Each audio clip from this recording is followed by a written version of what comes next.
بسم اللہ الرحمن الرحیم. السلام علیکم. میں سید عمران شفقت آپ کی خدمت میں حاضر ہوں پی ٹی وی کے خصوصی نشریے سے. پاکستان کے معتبر صحافی، چوٹی کے صحافی بقول کامران خان صاحب کے، وہ اس وقت اسلام آباد میں موجود ہیں وزیر اعظم پاکستان جناب انوار اللہ کاکڑ صاحب کے ساتھ، اور ہم ان سے خصوصی گفتگو کریں گے اور یہ ڈشز جو ہے یہ اس پر کھل کے سوال ہوں گے انشاءاللہ.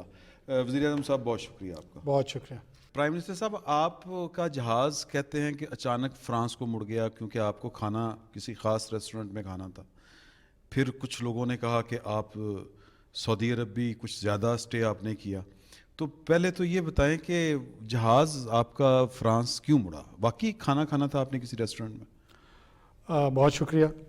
سب سے پہلے تو خوش آمدید جو بیٹھک کے دوست ہیں ہمارے، اور عمومی طور پہ میں آپ لوگوں کا ویور بھی ہوں. فرانس میں جو اسٹے تھا اس کی وجہ یہ ہے کہ ہمارے پاس جو جہاز ہے وہ 8 گھنٹے کے بعد اس کو ری فیولنگ کی ضرورت ہوتی ہے، اور ری فیولنگ کے لیے اکراس اٹلانٹک، جب آپ اٹلانٹک کو کراس کرتے ہیں تو یہ یورپ میں کوئی ایک ڈیسٹینیشن آپ کو چوز کرنی پڑتی ہے کہ وہاں پہ آپ کا پڑاؤ ہو، ری فیولنگ ہو، اور پھر آپ دوبارہ جا سکیں.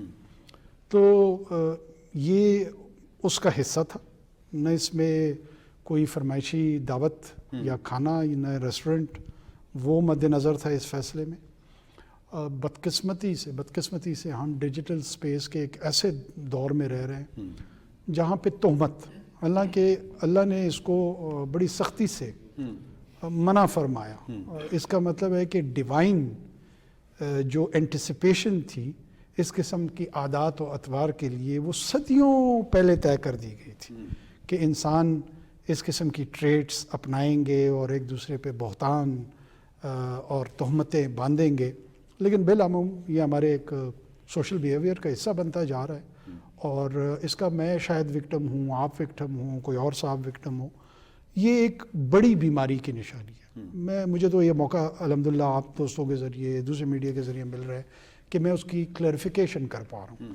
بہت سارے ایسے لوگ ہوں گے کہ شاید ان کو کلیریفیکیشن کا موقع بھی نہیں ملتا، اور یہ ہیومن ڈگنیٹی کمپرومائز ہوتی ہے. میرے 8 سال کا میرا بیٹا ہے، 9 سال کا، اس سے لوگ سوالات کر رہے ہیں کہ تم لوگوں نے 300 یورو کا کھانا کھایا تھا. تو وہ مجھ سے پوچھتا ہے کہ ہم نے کہاں کھایا تھا وہ کھانا. تو پھر میں اس کو خیر سمجھانے کی کوشش کرتا ہوں کہ ایسے ہوتا ہے، کوئی اس میں بڑی بات نہیں ہے، اس پہ توجہ نہیں دیتے. 2 میرے بیٹے بنا دیے تھے. ہاں جی. پھر کسی نے میرا ایک بیٹا بنا کے اس کو وزیر بنوا دیا اس میں بلوچستان میں. تو اس طرح کی خرافات جو ہے وہ شاید اب پیکج کا حصہ بنتی جا رہی ہے، اور وہ تھک سکن کی شاید ضرورت پڑ رہی ہے لوگوں کو. اور بہت سارے لوگ آپ کو یہ تجویز کر رہے ہوتے ہیں کہ ڈھیٹ پنے کا مظاہرہ کریں اور پرواہ نہ کریں ان چیزوں کی، کیونکہ ایک ایٹ اے لارجر اسکیل آپ کو کہیں نہ کہیں اس پر کوئی نہ کوئی امپیکٹ ضرور آ رہا ہوتا ہے. اب اس کو کیسے آپ اپنے رسپونڈ میکانزم میں ڈیزائن کرتے ہیں؟ کیا آپ سرنڈر کرتے ہیں ان چیزوں کے سامنے؟ کیا آپ اینگر، غصے کا مظاہرہ کرتے ہیں؟ یا جو تیسری آپشن ہے کہ آپ بالکل ڈھیٹ ہو کے کسی چیز کی پرواہ نہیں کرتے ہیں؟ میرے خیال میں یہ تمام رسپانس کے جو چوائسیز ہیں نا، وہ بہت زیادہ ہیلدی نہیں ہے. کیونکہ جو کنسٹرکٹیو کرٹیسزم ہونی چاہیے نا، اگر آپ ڈھیٹ پنے کا مظاہرہ کریں گے تو آپ پھر اس سے محروم ہو جائیں گے. اس سے جو آپ نے مستفید ہونا تھا یا ہونا چاہیے تھا، اس رائٹ کو بھی یہ لوگوں کے کمپرومائز کر رہے ہیں. یہ نہیں ریئلائز کرتے ہیں کہ جو سوشل کنسٹرکٹ بننا ہے، جو معاشرے نے ایک اچھی شکل اختیار کرنی ہے، اس میں یہ آزادی رائے کے نام پہ خود رکاوٹ بننے جا رہے ہیں. پرائم منسٹر صاحب، یہ فرمائیے گا کہ آپ جانتے ہیں اسرائیل اور فلسطین کے درمیان ایک بہت ہولناک قسم کا سلسلہ شروع ہو گیا ہے اور انسانیت سوز واقعات وہاں پر جنم لے رہے ہیں. اس پر پاکستان کی پالیسی کیا ہے، اور کیا آپ یہ سمجھتے ہیں کہ جنگ مسئلے کا حل ہے؟ دیکھیں، پاکستان کی جو پالیسی ہے وہ ایک تسلسل کا حصہ ہے. ایسا نہیں ہے کہ اب اس نگران حکومت کے دورانیے میں پاکستان کی مڈل ایسٹ کے حوالے سے یا فلسطین کے حوالے سے کوئی نئی پالیسی آ گئی. جو ریاست مسلسل ایک انسٹیٹیوشنل ارینجمنٹ کے تحت جو سٹانس کو سپورٹ کر رہی ہے، ہم اسی کا اعادہ بھی کر رہے ہیں اور اسی کی ریپیٹیشن بھی کر رہے ہیں. ظاہر ہے ہمارا ایک موقف ہے، اسرائیل کو ایک غاصب ریاست کے طور پہ جانا جاتا ہے، سمجھا جاتا ہے، جس کے ہم بھی دائیں ہیں، اور فلسطینی فریق جو ہے اس کو ہم مظلوم سمجھتے ہیں. یہ ظالم اور مظلوم کی جنگ ہے. یہ اسرائیل اور فلسطین سے زیادہ ان دو قوموں کی ہے جو ایک کیفیت میں ہیں. دوسری جنگ عظیم کے دورانیے میں جو جیو ایز اے نیشن تھی، میں سمجھتا ہوں کہ وہ ہٹلر کے جرمنی میں وہ مظلومیت کی کیفیت میں تھی، اور وہ مظلومیت کی کیفیت سے نکل کے جب انہوں نے ایک غاصب ریاست کی زائنسٹ کی شکل میں کریشن کی طرف گئے تو وہی کیفیت تبدیل ہو گئی اور وہ ظالم کی کیفیت میں آ گئی، اور وہ مظلومیت کی جو کیفیت تھی وہ فلسطینیوں کی طرف آ گئی. اب اس میں جو سب سے بڑا فریق ہے وہ فلسطینی خود ہے. ہم یہ چاہیں گے، یا ریاست کے طور پہ بھی، معاشرے کے طور پہ بھی، کہ پہلا right to decide about their political future lies with the Palestinians. فلسطینی کیا سمجھتے ہیں کہ ان کا مستقبل کیسا ہونا چاہیے، وہ امن کو موقع دیں، امن کو کس انداز سے دیں، امن کو ڈگنیٹی کے ساتھ دیں، امن کو غلامی کے ساتھ جوڑیں. یہ وہ تمام سوالات ہیں جس کو بحیثیت قوم فلسطینیوں نے اس کے جواب تلاش کرنے ہیں، اور انہوں نے کیے ہیں. اور اس سلسلے میں پچھلے 1-2 دہائیوں سے بین الاقوامی سطح پہ 2 ریاستوں کے تصور کا تذکرہ ہے، 2 ریاستوں کے تصور کو تجویز کیا گیا ہے کہ یہ ایک مجوزہ حل ہو سکتا ہے.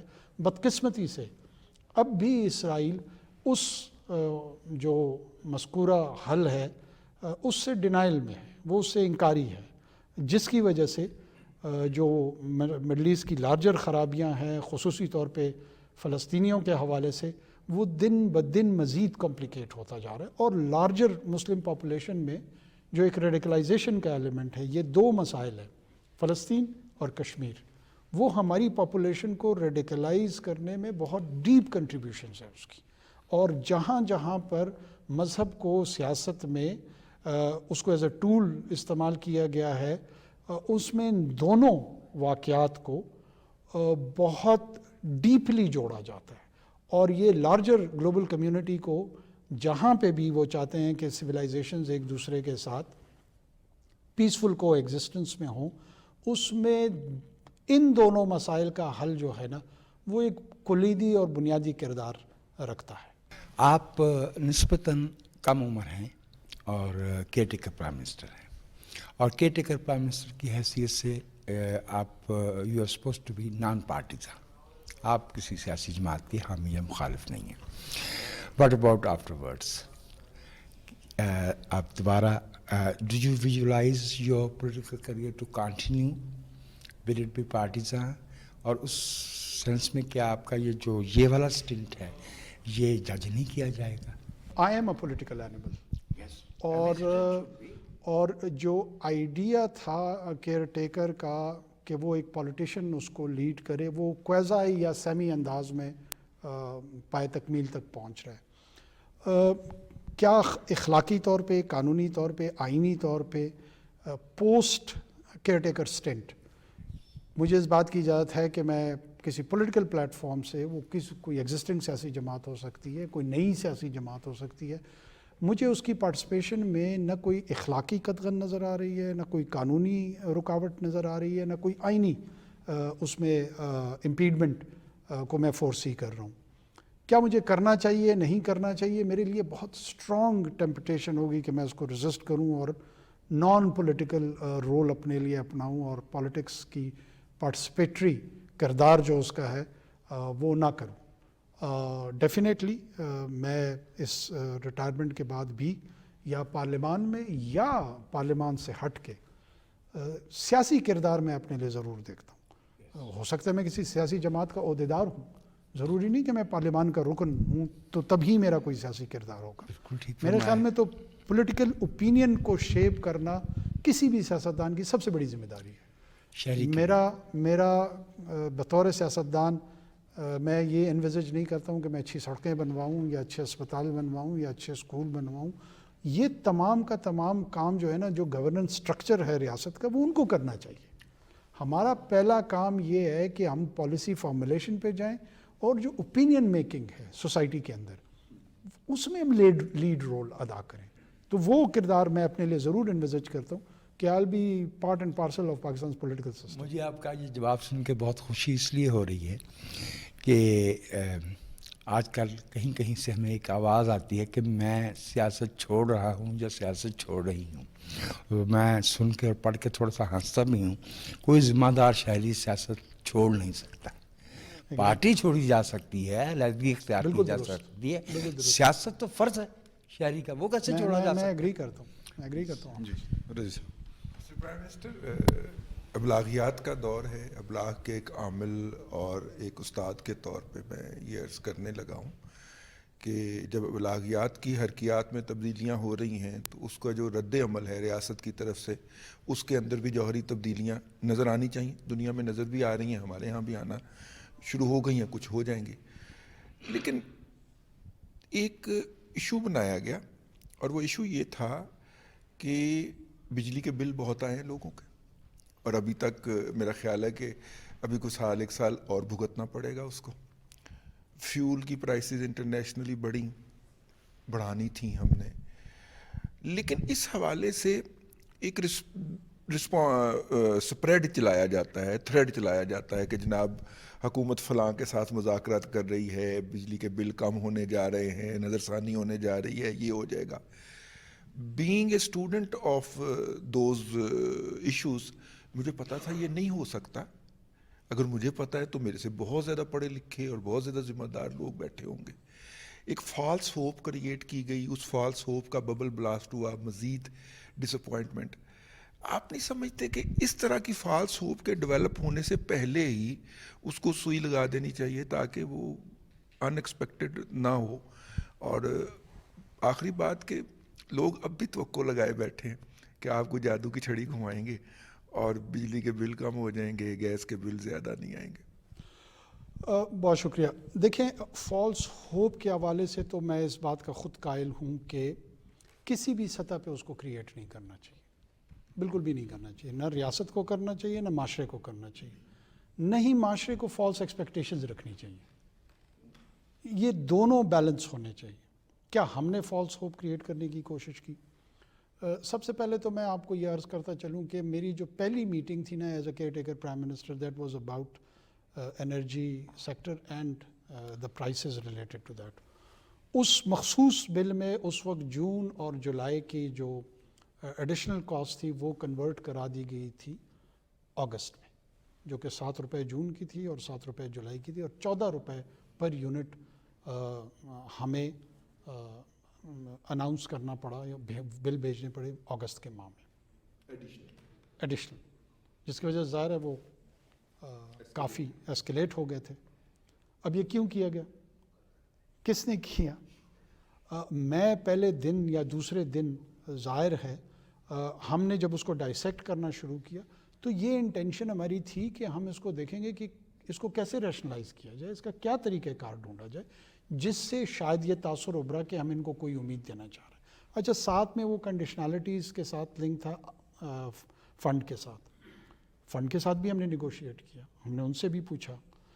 یہ تمام وہ کمپلیکس ویب تھا جس میں ہم پہ بڑا کرٹیسزم بھی ہوا.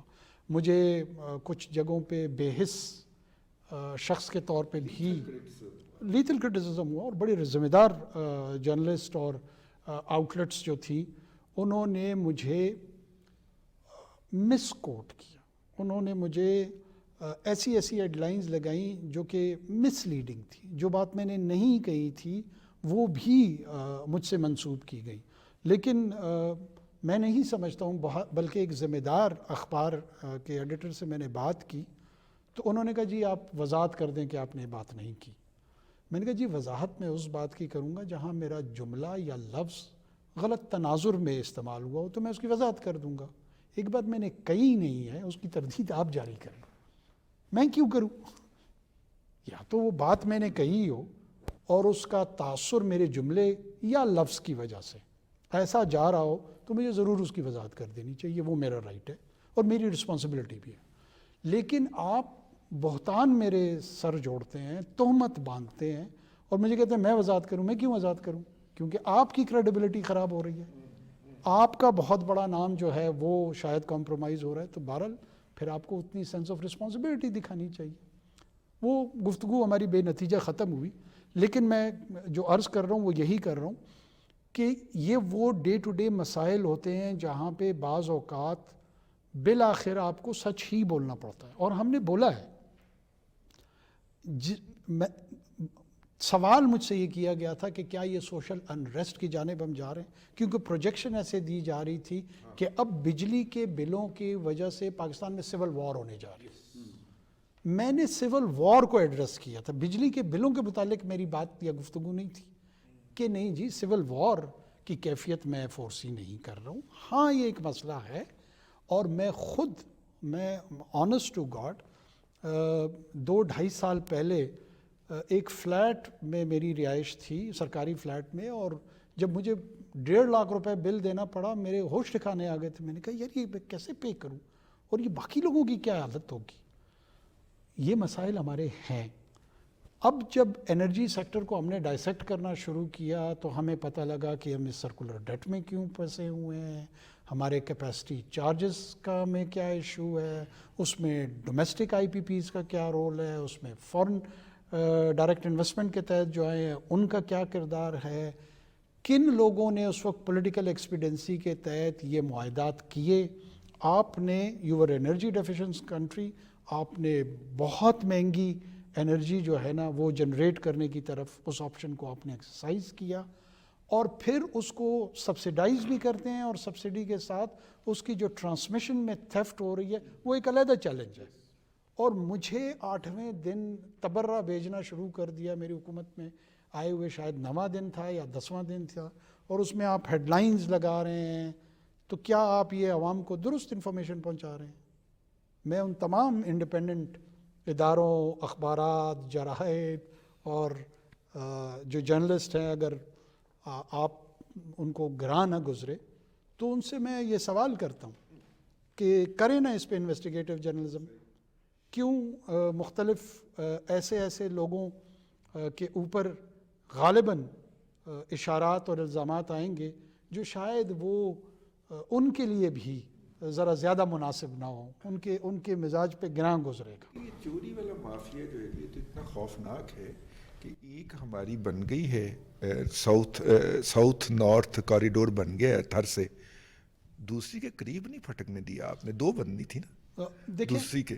جی ہم نے کم سے کم اس کم دورانیے میں نے کوئی I am not here in government for perpetuity, میں کوئی قیامت تک یہاں نہیں بیٹھا ہوں. ہمیں پتہ ہے ہمارا اسٹینڈ جو ہے نا اس نے ختم ہونا ہے اور بہت جلد ہونا ہے. اس کم دورانیے میں ہم کیا کر سکتے ہیں؟ میں این جی او کے ماڈل کو میں نے ذہن میں رکھا ہوا ہے کہ وہ ڈیمونسٹریٹ کرتے ہیں ٹو دا رسپانسبل گورنمنٹس کہ سروس ڈیلیوری میں وہ کیا کام کر سکتے ہیں. تو ہم بھی اپنے اس چھوٹے سے دورانیے کو استعمال کر رہے ہیں کہ ہم ڈیمونسٹریٹ کر کے دکھا سکیں کہ آگے آنے والی کوئی بھی الیکٹڈ حکومت ہو, to give them a model کہ یار یہ تو ہو سکتا ہے 4 مہینے میں انہوں نے کر لیا تھا یا 5 مہینے میں انہوں نے کر لیا تھا. تو جن کے پاس لمبا مینڈیٹ, عوام کا مینڈیٹ, وہ کیوں نہیں کر سکتے؟ یہ سوال ہم چاہتے ہیں کہ لوگوں کے ذہنوں میں ابھرے, وہ اس کو اٹھائیں اور اس کے جوابات تلاش بھی کریں.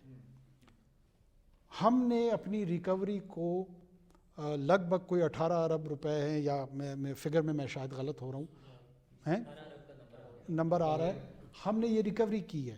کیوں اس سے پہلے نہیں ہو رہی تھی؟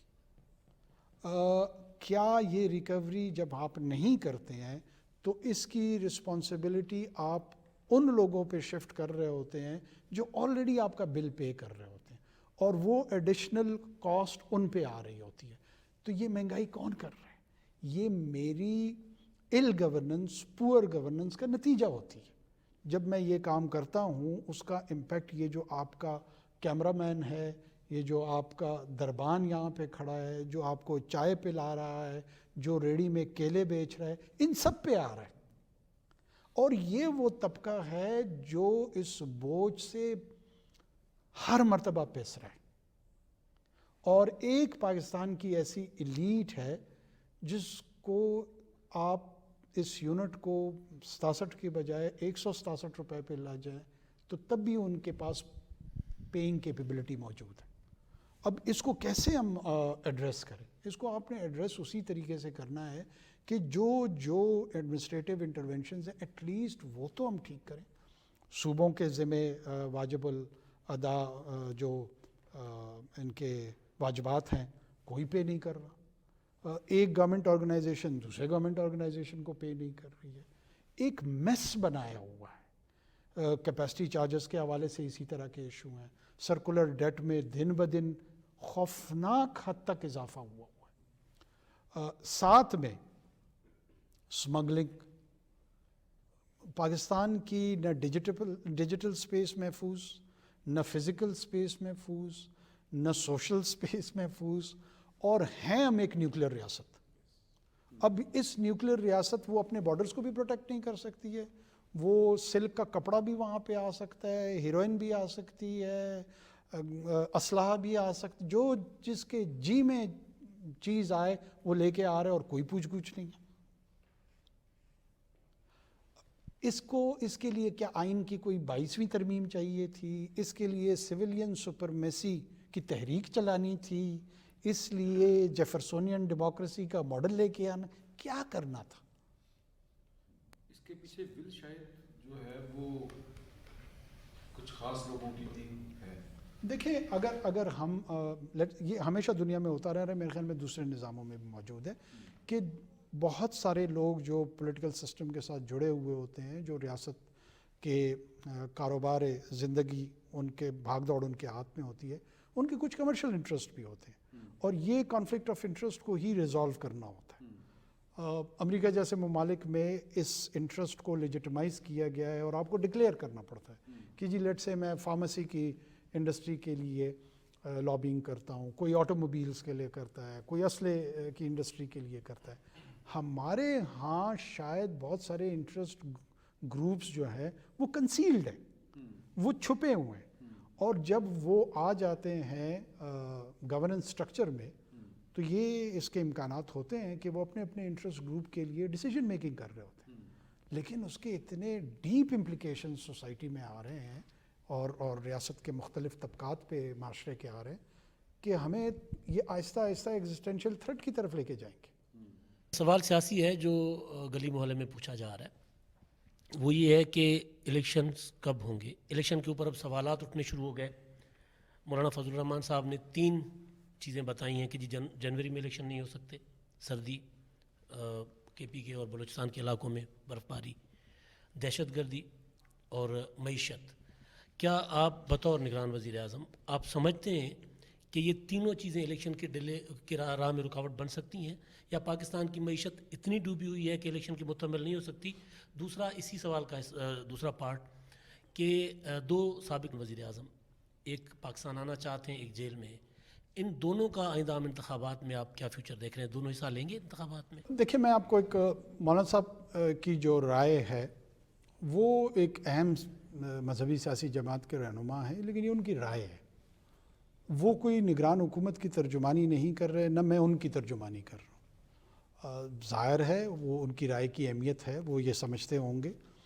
ہم نے بہرحال محکمہ موسمیات کی مشاورت سے یہ فیصلہ نہیں کرنا. ہم نے یہ فیصلہ جو ہے یہ الیکشن کمیشن آف پاکستان کی مشاورت سے کرنا ہے، اور وہ ہمیں بتائیں گے کہ کیا وہ الیکشن کروا رہے ہیں، نہیں کروا رہے ہیں، کیوں نہیں کروا رہے ہیں، کیا ان کے لوازمات ہیں، کیا ان کی ضروریات ہیں.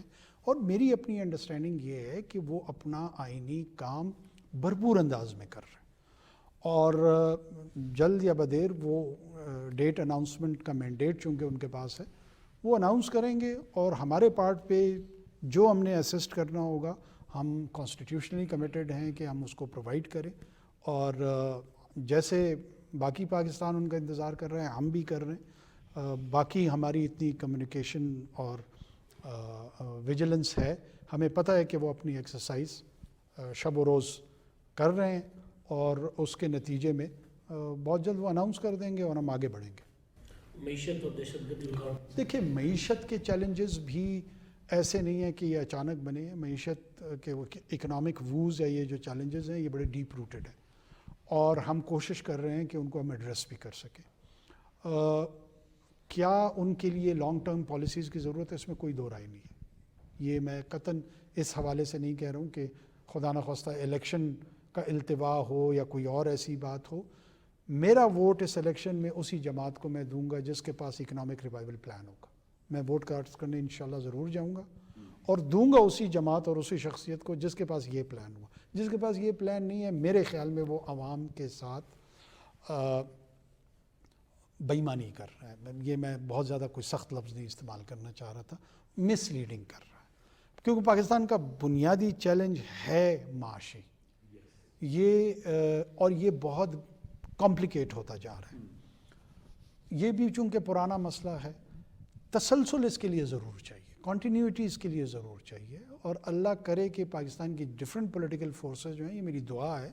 اور ظاہر ہے بطور نگران وزیر اعظم میرا اس میں کوئی کردار نہیں ہے, لیکن as a citizen of this country یہ میری کنٹریبیوشن کرنا میں چاہوں گا کہ کاش کوئی چارٹرڈ اکانومی جو ہے نا وہ اگر سائن نہیں ہوتا ہے تو ایٹ لیسٹ انڈکلیئرڈ اگریمنٹ ہو جائے کہ ہاں یار یہ بنیادی باتیں ہم لیٹ سے پرائیویٹائزیشن کرنی ہے, ہم نے ایکسٹرنل ڈیٹس کو کیسے ریشنلائز کرنا ہے, ہم نے ڈومیسٹک ڈیٹ کو کیسے ریشنلائز کرنا ہے, ہم نے ایگریکلچر میں کون سی انٹرونشنز کرنی ہے, جو اوور آل سروسز اور گڈس کی پروڈکشن ہے, ان دونوں پہ کیا پالیسیز ہماری آئیں گی. ہم لائسا فیئر اکانومی کے ماڈل کی طرف جائیں گے, ہم پرائیویٹ بزنسز کو انکریج کریں گے, ہمیں صرف اور صرف ٹیکسیشن سے کام رکھنا ہے.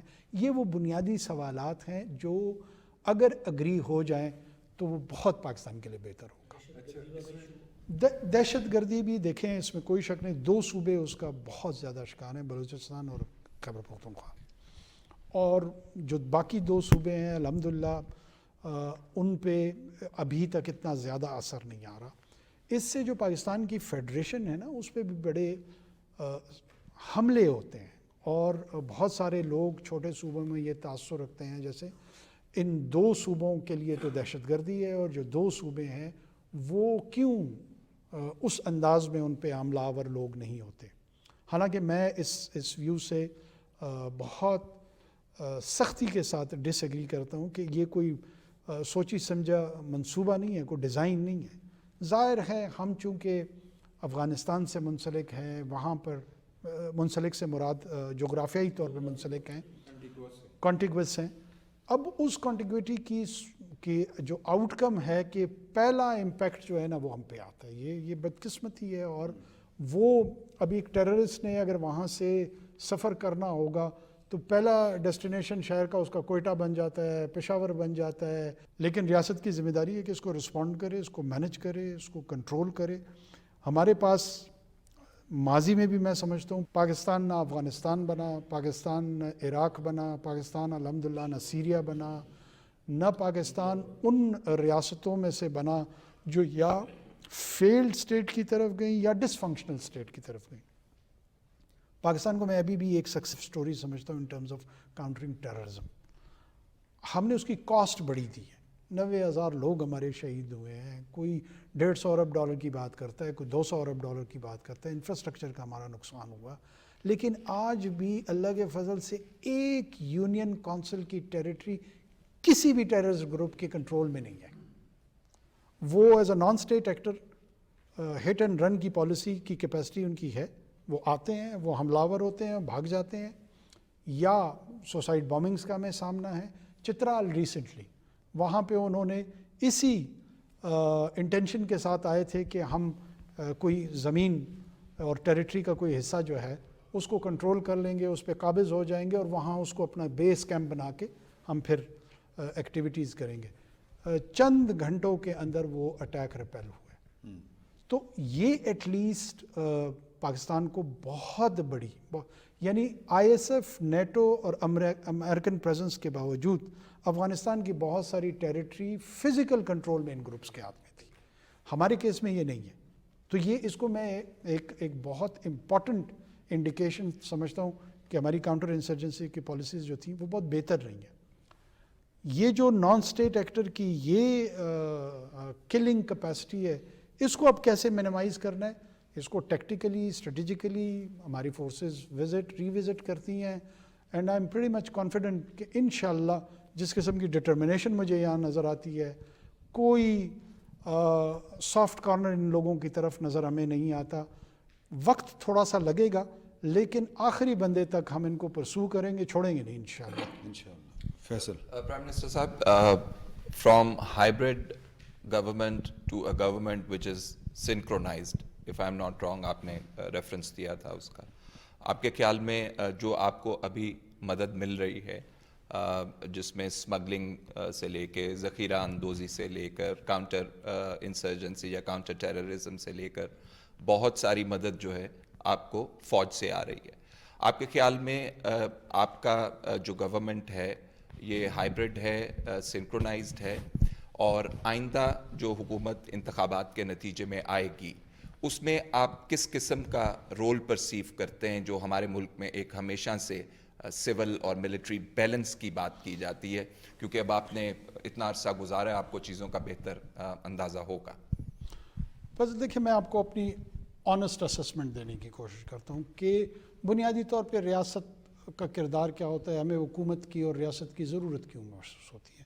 جو انسانی معاشروں نے اپنے آپ کو آرگنائز کیا, دو پرائمری رول جو ہے نا, لارجر ہیومن گروپ جو ہے نا وہ اس کو ڈیلیگیٹ کر دیتے ہیں, کانشیسلی ایک سوشل کانٹریکٹ بناتے ہیں کہ جی اکنامک سسٹیننس, اکنامک ایکٹیویٹی کی ذمہ داری لارجرلی ریاست لے, اور یہ جو گروپ اس ٹیریٹری میں موجود ہے اس کی سیکیورٹی کی ذمہ داری ہم اپنی نہیں کر سکتے ہیں, ریاست یہ دو کام کر کے دے. باقی اس سے جڑے ہوئے سروس ڈیلیوری کے کام ہیں کہ ہسپتال بھی بنا کے دے دے, اس میں دونوں ماڈل آئے ہیں, پرائیویٹ سیکٹر بھی دے رہا ہے, پبلک سیکٹر بھی دے رہا ہے, تعلیم کے حوالے سے بھی پرائیویٹ سیکٹر بھی دے رہا ہے, پبلک سیکٹر بھی دے رہا ہے, ٹیکسیشن, اس کی سپینڈنگ اور سیکیورٹی, یہ بنیادی کام ہے ریاست کا.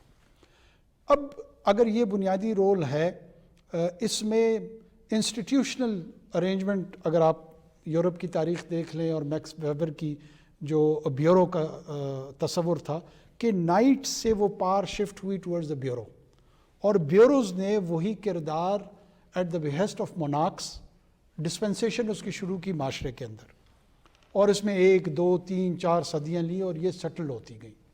ہم کالونائز ہوئے, پھر اس کالونائزیشن کے تحت ہم نے بھی یہی ماڈل لے لیا.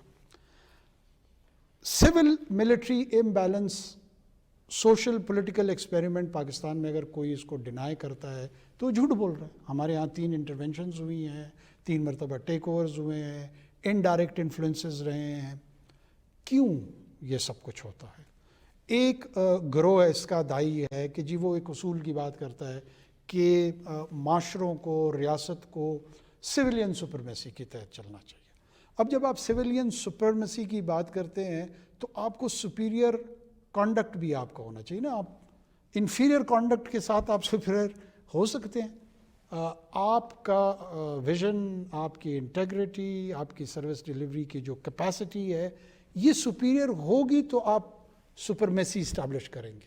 اگر یہ سپیریئر نہیں ہوگی تو آپ فالس ایگو کی لڑائی میں مبتلا ہو جائیں گے.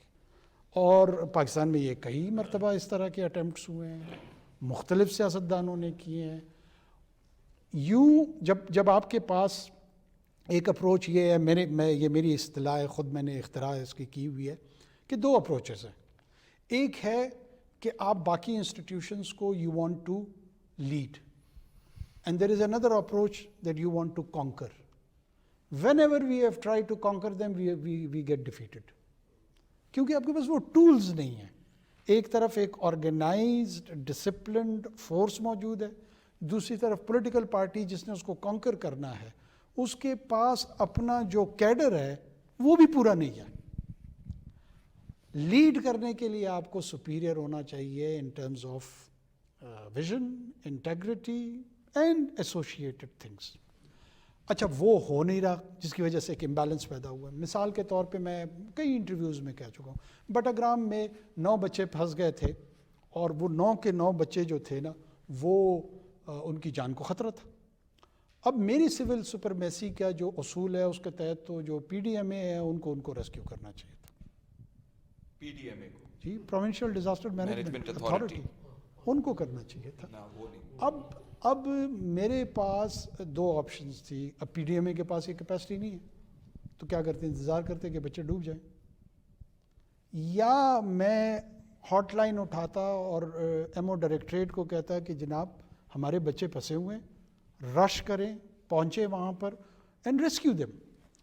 میں اس بحث میں مبتلا ہوں سول ملٹری کے ریلیشن شپ کے یا امیجیٹ گورننس کا جو چیلنج ہے اس کو رسپونڈ کروں. میں نے تو اس کو رسپونڈ کرنا ہے، وہاں پہ 9 قیمتی جانے ہیں اور وہی ہوا. ان بچوں سے میں نے پوچھا، میں نے کہا بیٹا آپ پشتون تھے، میں پشتوں میں ان سے پوچھ رہا تھا کہ آپ کی کیا کیفیت تھی، ڈر تو لگ رہا ہوگا. اس نے کہا ہاں جی ڈر لگ رہا تھا. پھر میں نے کہا پھر کیسے ڈر کو قابو میں کیا؟ اس نے کہا جب دور سے مجھے فوجی نظر آیا مجھے پتہ لگا میں بچ جاؤں گا. اب this is the perception and this is the reality. Solution کیا ہے؟ میں لمبی بات کر رہا ہوں. ایک طرف سول انسٹیٹیوشنز وہ سول سروسز کے انداز میں اور دوسرے انسٹیٹیوشنز میں وہ ڈیٹیریٹ ہو رہے ہیں. دوسری طرف بائی ڈیزائن اور ڈیفالٹ جو ڈیفنس انسٹیٹیوشنز ہیں یا ملٹری انسٹیٹیوشنز ہیں وہ اسٹرینتھن ہو رہے ہیں. حل اس کا یہ نہیں ہے کہ ان کو کمزور کر دیا جائے، حل اس کا یہ ہے کہ ان کو اسٹرینتھن کیا جائے، اس میں انویسٹمنٹ ہو. اور یہ گورننس کا وہ ماڈل آپ کو دے. آپ کا کیا ایکسٹرنل چیلنج نہیں ہے؟ کیا آپ بہت ہی بہتر انداز میں بھی اگر ڈیلیور کرنا شروع کر دیں؟ آپ ایک ایسے انوائرمنٹ میں رہ رہے ہیں، ایک طرف آپ کے ہندوستان ہے، دوسری طرف آپ کے ایران ہے، تیسری طرف آپ کے افغانستان ہے، چائنا کے ساتھ آپ کے چلیں اسٹریٹجک ریلیشنز ہیں. کیا ایکسٹرنل ایگریشن کے پوٹینشیل اس انوائرمنٹ میں نہیں ہوں گے؟ کیا آپ یہ نہیں، ان میں سے ایک نیوکلیئر پاورڈ ہے، کیا آپ یہ نہیں چاہیں گے کہ اس چیلنج کو آپ کے پاس اتنی پروفیشنل کیپیبلٹی ہو کہ اس کو رسپونڈ کیا جا سکے؟ اور بائی دا وے یہاں پہ میں ایک اور بات بھی کرتا چلوں. بڑی ایک پرسیپشن موجود ہے کہ جی ہمارے ڈیفنس ایکسپینڈیچرز جو ہیں نا اس کی وجہ سے ساری تباہی آئی ہوئی ہے. ہم کوئی اراؤنڈ 9 to 10 بلین US$ ہمارا ڈیفنس ایکسپینڈیچر ہے، جو کہ نیوی، ایئر فورس اور آرمی تینوں کا کلیکٹیو ہے. سیکیورٹی سروسز کو اگر چارج کرنے کے کانٹیکس میں دیکھا جائے پورے خطے میں یہ سب سے چیپ سیکیورٹی پرووائڈرز ہیں. انڈیا اس کے مقابلے میں آلموسٹ $120 بلین مور اور لیس، چائنا $200 بلین پلس. باقی جتنے بھی ڈیفنس ایکسپینڈیچرز دنیا کے ہیں آپ ان کا کوئی کمپیریزن کوئی نکال کے دیکھ لیں، آپ کو آج بھی سستی پروفیشنل سروس مل رہی ہے. افغانستان کی حالت بھی دیکھ لیں، بہت زبردست مثال ہے. اگر افغانستان کو ماڈل رکھنا ہے وائی ناٹ، پھر افغانستان کی حالت میں دیکھ لیں اور عراق کی حالت دیکھ لیں. دیکھیں افغانستان پہ آلموسٹ $100 بلین امریکنز نے خرچ کیا کہ وہاں پہ افغان نیشنل آرمی کو کھڑا کیا جائے، پھر بھی نہیں ہو سکی. یہاں پہ بائی ڈیزائن اور ڈیفالٹ 200 سال کی ایک لیگیسی آ رہی ہے، آپ کو ایک انسٹیٹیوشن مل گیا ہے، وہاں پہ $200 ارب کے قریب خرچہ کیا جا رہا ہے کہ اس کو کھڑا کیا جائے. یہاں پہ ایک کھڑا ہوا انسٹیٹیوشن ہے، کہتے ہیں اس کو بٹھا دیا جائے. یہ کہاں کی دانشمندی ہے؟ میرا خیال ہے کہ بٹھانے کی تو شاید کوئی خواہش کی جو ایگزیکٹلی جو سول انسٹیٹیوشنز ہیں ان کو اسٹرینتھن کرنے کی تجاویز ہو. کیسے؟ جی پلیز. جی وزیر اعظم صاحب، آپ نے فرمایا کہ 9 لوگوں کی جان خطرے میں تھی تو آپ کو ہاٹ لائن استعمال کرنی پڑ گئی. ہم 25 کروڑ لوگوں میں سے 24 کروڑ سے زیادہ لوگوں کی زندگیاں خطرے میں ہیں، چاہے ان کے لائف سٹائل کمپرومائز ہو رہے ہیں، چاہے ان کی ہیلتھ فیسلٹیز ہیں، چاہے یوٹیلیٹیز ہیں، یہ ساری چیزیں ہیں. آپ نے بجلی کا ذکر کیا، بڑی اچھی بات ہے کہ آپ کو اس کی ریئلائزیشن ہے. مسئلہ یہ ہے کہ وہ جو کیپیسٹی چارجز ہیں، چوری کا آپ نے ریکوری کر لی، 18 بلین کر لیا، شاید آپ اس کو 100 بلین تک لے جائیں، 200 بلین تک لے جائیں، لیکن کنٹینیوس جو لوگوں پر برڈن پڑ رہا ہے، کیا اس کے لیے کوئی ورک پلان بنا ہے؟ کیونکہ پولیٹیکل گورنمنٹس کے بیگیج ہوتے ہیں، ان کی کمپرومائز کرنا ہوتا ہے، انہوں نے ان کے ایشوز ہوتے ہیں تو وہ شاید نہ کر سکیں. جس طرح باقی فیلڈز میں آپ رول ماڈل بنانا چاہ رہے ہیں، کیا اس فیلڈ کے لیے کوئی رول ماڈل آپ نے سوچا ہے؟ دوسرا، بہت سے ایکشنز لیے جا رہے ہیں، ٹیررزم کے خلاف ہو رہا ہے اور دیگر مسائل پر ہو رہا ہے، تو جو فائنینشیل ٹیررزم ہمارے ساتھ ہوئی ہے اس کے لیے کیا کیا جا رہا ہے؟ ہمیں پتہ چلتا ہے ہزاروں ارب کے قرضے ہیں اور ان کے سٹے ہوئے ہیں عدالتوں میں اور وہ سنے ہی نہیں جاتے کیسز. کیا ان کے لیے کوئی ورک پلان بن سکتا ہے؟ گزشتہ دنوں پتہ چلا کہ $3 ارب لوگوں کو 0% مارکر پر دے دیے گئے. دنیا بھر میں کورونا کے دوران اس طرح سے ہوا، لیکن اس کا کچھ آؤٹ پٹ تھا. ہمارے ہاں اس کا آؤٹ پٹ یہ تھا کہ کسی نے جہاز خرید لیا، کسی نے لگژری گاڑیاں خرید لیں، تو ان کا احتساب کرنے کی بجائے وہ بڑے اہم عہدوں پر موجود ہیں وہ لوگ سب کو پتہ ہے, بلکہ کابینہ میں اور اس میں تو ان کا نام ہی نہیں بتایا گیا ہمیں, اس کو بھی چھپا لیا گیا. تو یہ زیادہ بڑی ٹیررزم ہے ہمارے ساتھ, جس سے پوری قوم 25 کروڑ لوگوں کی زندگیاں خطرے میں. اس پر کوئی پریکٹیکل کام ہو رہا ہے, کیونکہ اکانومی سب سے امپورٹنٹ چیز ہے. اچھا نولہ صاحب, میں بڑا مشکور ہوں آپ کا, اور یہی وہ المیہ ہے کہ کتنی آسانی سے آپ نے کہہ دیا کہ جو پولیٹیکل پارٹیز ہیں ان کے تو اپنی ایکسپیڈنسیز ہوتی ہیں, جن کا بنیادی کام ہے ان کو تو آپ نے چھوٹ دے دی, اور جو میرا کام ہے جس کو بار بار مجھے آپ لوگ یاد دہانی کرا رہے ہیں, اور بالکل درست کرا رہے ہیں کہ آپ کا صرف کام الیکشن کرانا ہے, مجھ سے یہ سارا کام آپ کروانا چاہتے ہیں. اب میری عرض تو سن لیں, میری عرض سن لیں. میرے یو این جی اے کے وزٹ پہ بہت سارے دوستوں کا یہ خیال ہے کہ میرا مینڈیٹ ہی نہیں ہے. اگر میں ان سے یہ سوال کروں کہ یہ میرا مینڈیٹ ہے, میں اس پورے بحث کو کسی اور طرف لانا چاہ رہا ہوں. یہ وہ سوالات ہیں جو ہمیں اپنے سیاسی جماعتوں سے, ان کے منشور میں, انہوں نے گورننس میں جو فیصلے کیے ہیں, کیوں نہیں اٹھاتے ہم نے تو یقیناً یہ جو کیپیسٹی چارجز کے حوالے سے ایک یہ تجویز بھی ہے کہ جو کوئلے کی سپیکس ہیں جن پہ یہ پلانٹ آئی پی پیز چل رہے ہیں, ان کو اگر چینج کیا جائے اور امپورٹڈ کوئلے کے بجائے جو ہمارا لوکل کوئلہ ہے اس کے ساتھ اس کو سنکرونائز کیا جائے اور وہ اس کا استعمال ہو. ہم تو وہ تجاویز دے رہے ہیں, لیکن کیا یہ ہماری الیکٹڈ حکومتوں کا کام نہیں تھا؟ میں کسی ایک فرد پہ یہ یا کسی ایک حکومت پہ یہ تنقید نہیں کر رہا. ہمارے ہاں بعض اوقات پولیٹیکل ایکسپیڈنسی کے تحت, جس کی طرف آپ نے اشارہ کیا, ایک بہت زیادہ ڈیمانڈ تھی کہ کسی طریقے سے انرجی لوڈ شیڈنگ تھی ان دنوں میں, اس کو پورا کیا جائے. کیا لوگ اس کے لانگ ٹرم امپلیکیشنز پہ نہیں سوچتے یا نہیں سوچنا چاہیے؟ یہ کیا ہے. اب 3 سے 4-5 ماہ کے دورانیے میں ہم نے اپنی پرائیورٹی سیٹ کرنی ہے کہ کیا پاسبل ہے, کیا ڈویبل ہے, اور وہ ہم نے کی ہے.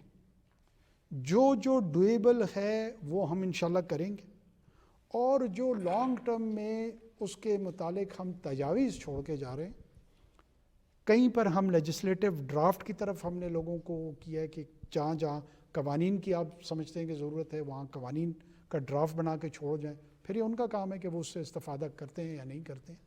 یہ بھی ان میں سے ایک چیز ہے کہ آپ نے ڈیٹ سروسنگ کے حوالے سے میں ایک نقطہ آپ نے اس کا اشارہ کیا.